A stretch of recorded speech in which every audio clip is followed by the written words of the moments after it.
国家人权博物馆今年的人权艺术生活节，阮剧团用特别方式，带大家来了解一出台湾文学奖剧本金典奖的作品《Trance》。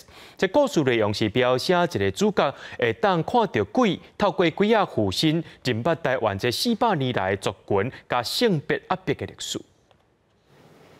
1、2、3、4、5。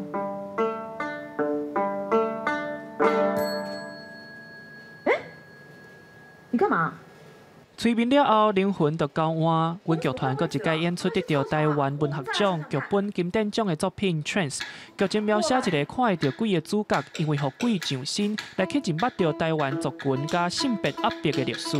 那你从哪里来的？漳州、泉州也是潮州。我说，我不是客人，我不是，我真正不是客人啊！我是演杨宗。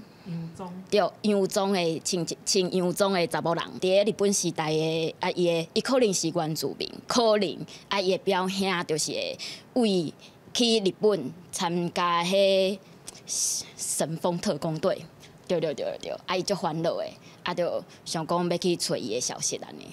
拍破传统读剧，敢若读剧本的形式，这届的版本加入搁较侪动作。 惊位、加石头，包括演员伫台顶轮流接演主角，搁较有鬼魂不断上身的感觉。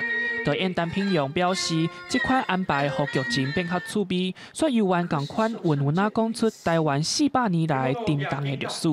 我们这出戏其实也回应了。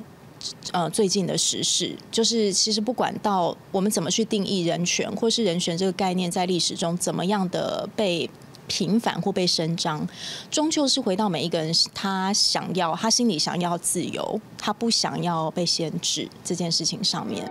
配合人权艺术生活节，12月初3、初4，这个新版本的 Trance 会伫金美人权园区演出。